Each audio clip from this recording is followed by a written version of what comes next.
گیا تھا۔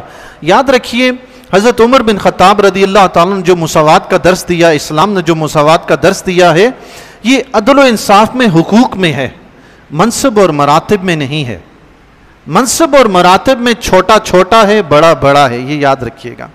ایسا نہیں ہو سکتا کہ شاگرد استاد سے کہے کہ اسلام میں مساوات ہے، میں آپ کے برابر ہوں، نہیں۔ استاد کا مرتبہ بلند ہے، شاگرد کم تر ہے۔ اولاد کا مرتبہ کم تر ہے، والدین کا مرتبہ والدین کا بالا تر ہے۔ شوہر کا مرتبہ بلند ہے، بیوی کا مرتبہ کم تر ہے۔ تو جہاں یہ مراتب اور منصب کی بات ہے، وہاں اسلام ادب و احترام کا حکم دیتا ہے۔ آقا علیہ الصلوۃ والسلام نے فرمایا من لم یرحم صغیرنا ولم یوقر کبیرنا لیس منا، او کما قال علیہ الصلوۃ والسلام، فرمایا جو شخص چھوٹوں پر شفقت نہیں کرتا، بڑوں کا ادب و احترام نہیں کرتا، وہ ہم میں سے نہیں ہے۔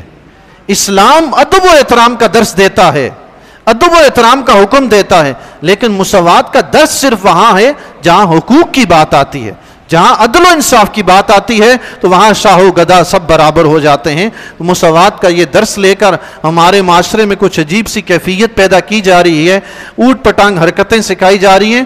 طلباء جو ہوتے ہیں نا، اسٹوڈنٹ حضرات، ان کے اندر بھی یہ چیز پیدا کی جا رہی ہے۔ اسلام مساوات کا درس دیتا ہے، استاد ہے تو ہوگا اپنی جگہ۔ ہمارے دور میں ایسا ہوتا تھا میرے بھائیوں، ہم جب اسکول جاتے تھے نا، استاد صاحب کی کرسی لگی ہوئی ہے، کلاس میں سے کسی بھی نوجوان کی جرت نہیں ہوتی تھی استاد صاحب کی کرسی پہ بیٹھ جائے۔ استاد صاحب کے پانی کا گلاس رکھا ہوا تھا، کلاس میں سے کوئی ایک فرد تو کجا، پورے اسکول میں سے کسی بھی نوجوان کی یہ جرت نہیں ہوتی تھی کہ استاد صاحب کے رکھے ہوئے گلاس میں پانی پی جائے۔ یہ استاد صاحب کا گلاس ہے۔ لیکن اب وہ دور گیا، اسلام یہ مساوات نہیں سکھاتا، چھوٹے بڑے کی تمیز سکھاتا ہے۔ اللہ تعالی ہمیں توفیق عطا فرمائے، چھوٹے پر شفقت کریں، بڑوں کی عزت